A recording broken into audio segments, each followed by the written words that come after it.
চারটা গুণ যদি আপনার ভিতরে থাকে, পৃথিবীতে কোনো মানুষ আপনার কোনো ক্ষতি করতে পারবে না, ইনশাল্লাহ বলেন। কয়টা? পেছনের মানুষ বলেন কয়টা? চারটা গুণ আপনার ভিতরে আনতেই হবে। এটা কোথায় রয়েছে? মুসনাদে আহমদের হাদিস নম্বর 6652।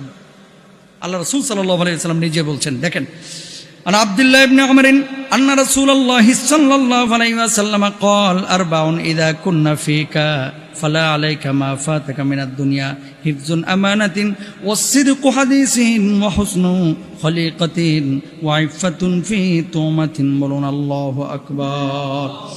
আল্লাহর নবী সাল্লাল্লাহু আলাইহি ওয়াসাল্লাম বলছেন, হযরত আব্দুল্লাহ ইবনে আমর ইবনে আস রাদিয়াল্লাহু তাআলা আনহু বর্ণনা করেছেন, যে ব্যক্তির মধ্যে চারটি গুণ বিদ্যমান, দুনিয়ার কোনো জিনিস তার কোনো জিনিস হতে বঞ্চিত হওয়া তার ক্ষতি করবে না।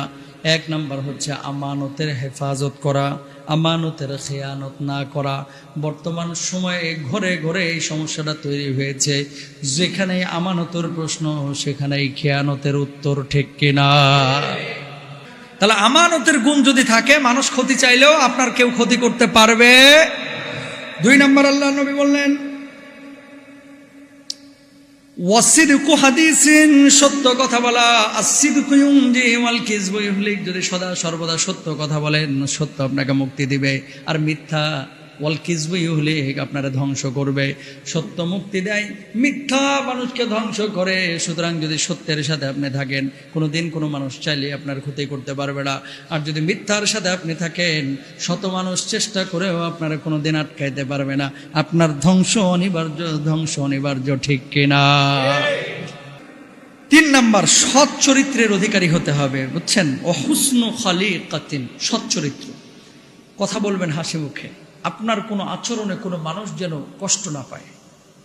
মনে রাখবেন, কর্কশ, উগ্রতা এবং মানুষের সাথে রূঢ় আচরণ, এটা কাফেরের বৈশিষ্ট্য, এটা ফেরাউনের বৈশিষ্ট্য, এটা আবু বকরের বৈশিষ্ট্য না। চার নাম্বার, খাবারের পবিত্রতা। ও আইফাতুন ফি তুমাতিন, আল্লাহ রাসূল সাল্লাল্লাহু আলাইহি ওয়াসাল্লাম বলেছেন, খাবারটাকে হালাল গ্রহণ করবেন। জাহাঙ্গীর কবির বলছে এটা না খাইতে, এই জন্য খান না। আর আল্লাহ যে বলছে হারাম কর, খাইস না, ওটা আর মনে থাকে না। কথা কন না কেন? জাহাঙ্গীর কবির বলছে যে এটা খাইন না, খায় না, লিভারে যদি আবার চর্বি জমে। আর আল্লাহ যে বলছে হারাম করে, এটা খাইলে তুই জাহান্নামে যাবে, ওটা দুমরার মুশরিক। বুঝছেন? হারাম আমরা কেউ খাবো না, খাবারটারে পবিত্র রাখার চেষ্টা করবো। আল্লাহ তাআলা আমাদের সবাইকে তৌফিক দান করুন।